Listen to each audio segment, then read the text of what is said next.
What's up, Taiwan? Good evening. I'm Erika Liu with 10 minutes of news from here in Taiwan and around the world. 72 Taiwanese rescued from traffickers in Cambodia are now safely home. In some cases, lawmakers have intervened directly to get these victims back. But hundreds more are still being held captive, and Taiwan's two main political parties are at odds about whether the government's done enough. John Van Trieste has more. For 5 Taiwanese citizens, Sunday was the end of a nightmare. Like hundreds of others, they were tricked into going to Cambodia with a promise of high-paying jobs. Waiting for them instead was a prison. Human traffickers beat them and even threatened to remove their organs. The 5 landed home with the help of Wu Lihua, a lawmaker from the Democratic Progressive Party. She organized interest-free loans so that relatives could pay the ransom for their release.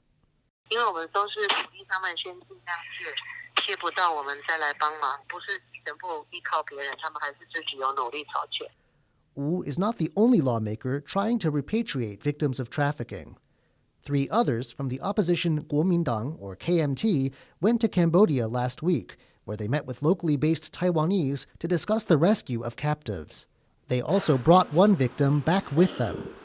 But rather than a common rallying point for Taiwan's two big parties, the fight against human trafficking has become the center of a political blame game.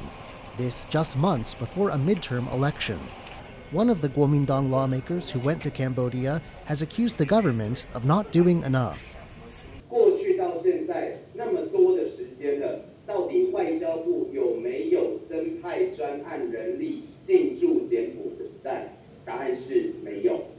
But Foreign Minister Joseph Wu says it's the traffickers who deserve blame, not the diplomats trying to help. And the Interior Minister says the government is determined to act. 不管他去那边的原因是什么，譬如说他可能跟诈骗集团一起去了，可是不管怎么样，他是我们的同胞，他在那里受到的这些苦难，我们都要把他救回来。 Police at Taiwan's main Taoyuan International Airport have been patrolling with signs warning of recruitment scams in Southeast Asia. Various political groups say they are trying to bring back at least 300 citizens who have been trafficked. But instead of being a unifying factor, it's revealed another fault line in Taiwan's fractious political landscape. Damon Lin and John Van Trieste for TaiwanPlus. A bipartisan group of Japanese lawmakers has met with Taiwan's Premier Su Zhen-cheng. The group arrived in Taiwan Monday for a 2-day visit. The delegation is led by Keiji Furuya from Japan's ruling Liberal Democratic Party. He's the chair of a consultative council that oversees relations between Japan and Taiwan. Before his trip, Furuya wrote on Twitter that countries will share values must coordinate closely. While in Taiwan, the group of lawmakers will meet with President Tsai Ing-wen, Foreign Minister Joseph Wu, and senior Taiwanese defense officials. To find out more about the visit and Tokyo's response to China's live fire drills, during which missiles landed in Japan's exclusive economic zone, our reporter James Chater spoke to Eleanor Shiori Hughes. She's a Japan foreign relations analyst at Econ View in Washington, D.C. Do you think there is appetite for more trips of this nature in Tokyo? And what other directions do you see relations between Tokyo and Taiwan developing going forward? I don't anticipate that the momentum that Tokyo currently has in terms of sending lawmakers to Taipei will change in the near term. It's too early to say whether that will be the same case in the long term but at the very least, in terms of limitations, the United States and Taiwan jointly announced that they're going to launch or in the process of initiating trade dialogue. But that's something that, for example, that I don't anticipate Japan doing.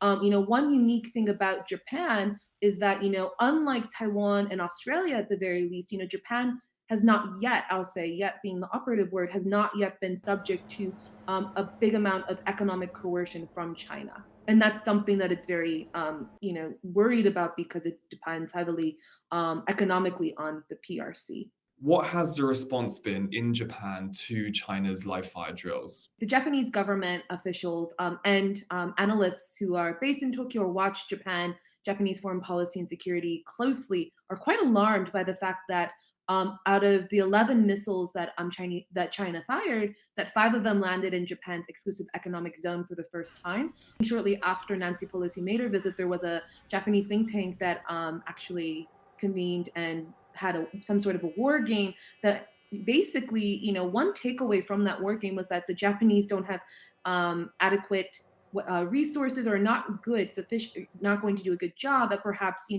evacuating its own citizens in the event of a military that China orchestrates a military contingency. So at the very least, I think they are thinking about that. China kicked off another round of military drills in the East China Sea on Monday. China has stepped up its military presence in the region since the visit of U.S. House Speaker Nancy Pelosi to Taiwan earlier this month. Warships and fighter planes have been spotted in waters near Taiwan every day since the visit. Some have crossed the median line of the Taiwan Strait. That line is an unofficial marker which the United States created in the 1950s, separating Taiwan and China. The U.S. is also in the middle of military exercises in Korea as it seeks to strengthen its security partnerships in the region. Young men in Taiwan will find it harder to avoid mandatory military service. That's as the country is making it more difficult to be exempted from conscription. 能够服役的人的那个基数变大，都代表就是未来需要去进入这个军事训练的人变多，为未来可能发生的军事冲突预做准备。 The Defense Ministry is relaxing the height and weight requirements for conscripts. Currently, men who are shorter than 157 centimeters are exempt from service. But the new rules state that men who are 155 to 157 centimeters tall will still have to do non-military duties, such as police or firefighting work. The government is also tightening the rules for exemption on medical grounds. Taiwan has a 4-month mandatory military training period for men.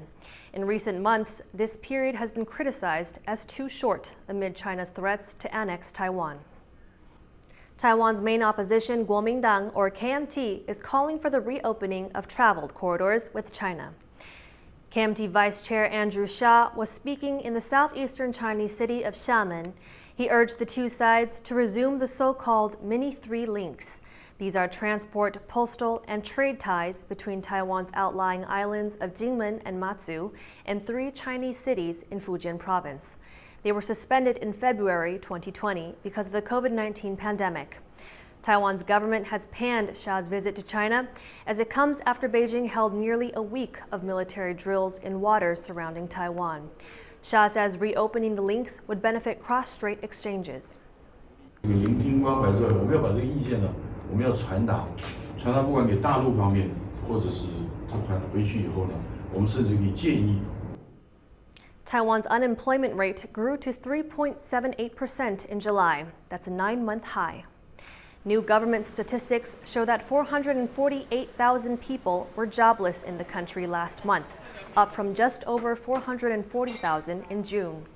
The Government Statistics Office says new graduates entering the job market were behind the increase. Taiwan had its largest coronavirus outbreak to date this summer. That also helped to push up unemployment numbers. Taiwan has won the 2022 Junior League Baseball World Series Championship in the U.S. Swing and a miss, and Chinese Taipei have won the Junior League World Series. Especially this age. Zhongshan Junior High School from the central city of Taichung represented the Asia-Pacific region at the tournament. They beat the U.S.'s Southwest Region squad 7-1 in the series final. Team Taiwan had a perfect 5-0 record during the tournament, scoring 61 runs and only giving up a single run in the last game. The Junior League Series is for players between the ages of 12 and 14. This year's tournament was the first after a 2-year break caused by the pandemic. Thank you for watching What's Up Taiwan. Remember to download the TaiwanPlus app for more stories from Taiwan and around the world. Finally today, we leave you with images of tapirs at the Taipei Zoo. Zookeepers have come up with a new custom system to diversify the food the animals eat every day. I'm Erika Liu. Take care and see you next time.